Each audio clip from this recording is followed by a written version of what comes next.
Hey, folks, let's delve into an analysis of Kate Middleton's demeanor in that video that's been circulating across various media outlets and especially on social media.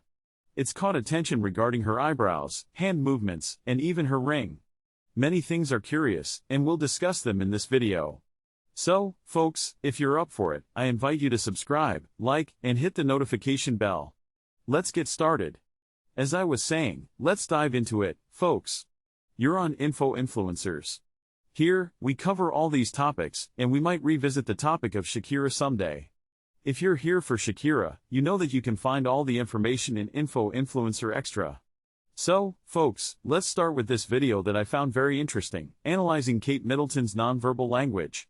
The question is, could an artificial intelligence have made this video entirely or in parts? Let's see what this nonconformist guy, Franco Piso, says on his YouTube channel, which is close to 1 million subscribers. Let's see what he says. Let's get to know a bit more about communication, particularly nonverbal communication. In the past few hours, Princess Kate Middleton came out to talk about her condition, her absence, specifically mentioning that she's suffering from an extremely serious and aggressive illness. There are many conspiracy theories, and I think that's why I was tagged so much on social media. Professor, this is also artificial intelligence. Professor, look at her eyebrow, it doesn't move. Look at the left eyebrow and the shoulder. The eyebrow doesn't move, it's unbelievable. Well, let's see what we can visually analyze and, at the same time, analyze these complex communications, which are tough. What happens with hand movements? What about crossing legs? Well, let's talk a bit about verbal communication in this case and see what her nonverbal communication is expressing. Let's see. Okay, some important things first. She begins by expressing gratitude, which is a great way to empathize. Starting with gratitude is a common communication technique. I thank you all for being here. I appreciate everyone's understanding, concern. It's a way to seek empathy. Logically, from verbal communication, we notice some things. For example, it has been said in numerous articles that she has tried to be as empathetic as possible so that others are with her. The fact that she starts this video thanking for the patience that the British have had obviously brings her a little closer to the public. Although, well, I think with what she has commented, I think we have all forgotten or forgiven the blunders in the communication cabinet of the British royal family. The same goes for the hand movements, this repetitive movement that ultimately becomes a moderator of anxiety, very soothing for everyone when many times we don't know what to do with it. Yes, it's like a recurring thing for people. Well, some scratch themselves, some move around, some wave their hands. In this case, she's calming those nerves by stroking her hands and rubbing them. These self-soothing gestures, which I usually call auto-mimes, often appear in the form of soap, as if you were washing your hands, but in reality, they don't contribute anything concrete to communication. And what she does with her hands, at least initially, is more personal, to feel calmer, acts of security that we see in this gesture, which is like slicing a cake from top to bottom, gestures from top to bottom that precisely show security. It's also important to emphasize that often that security is not just shown to others but is also for ourselves because verbal communication can directly affect how we feel at certain moments. This is for people, for example, who do theater or stand on stages. It's very common to stand in a position as if you were a superhero and to lift your chin because normal communication can directly affect how you feel. So, those gestures of security, who knows, are not just for others but also for her, and that seems absolutely coherent with what she has to do, which is a very difficult, very relevant message for the worldwide press, not to mention very sensitive. Another thing I want to emphasize before we start and delve into this analysis, encouraging you to pay close attention to hand behavior, is that this is a completely staged, completely ionized situation.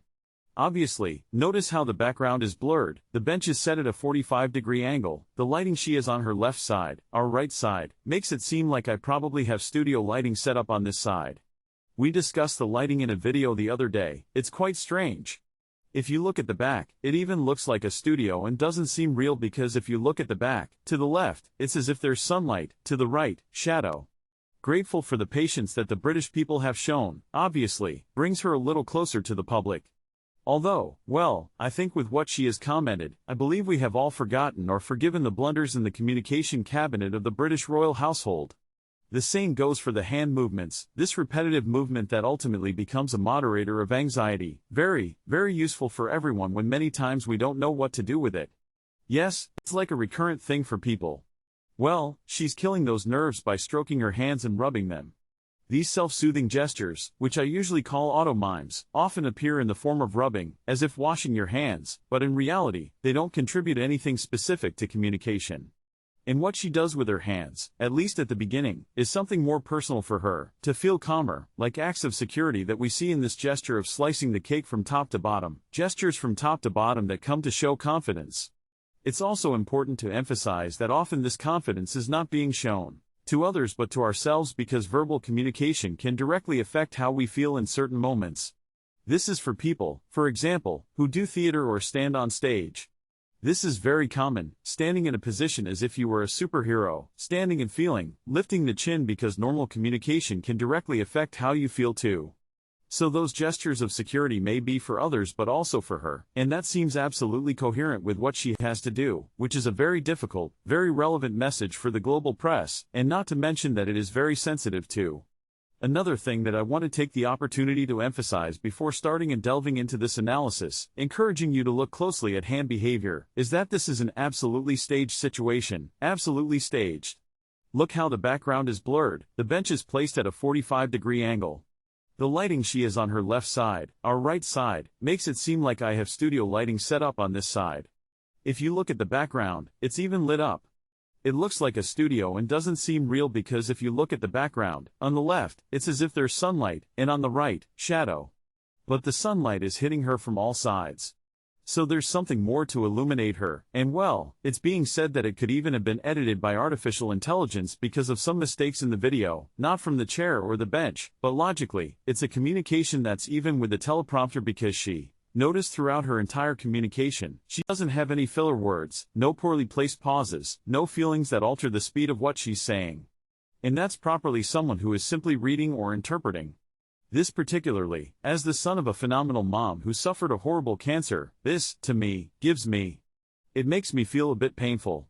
I try to stay absolutely objective with the analysis, but what I say about her nonverbal communication has nothing to do with this, but it's like it affects me a bit that a person who is going through this is made to do this in such a staged way, so strictly following the protocol. Yes, in the end, she's been pushed, especially because of the issue that information may have been stolen from the hospital.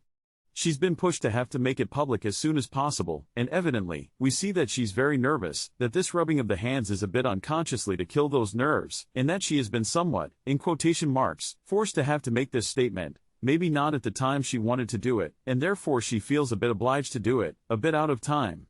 Particularly, this situation makes me feel very bad, or even generates a bit of anger that they make her do this because people just don't stop bothering.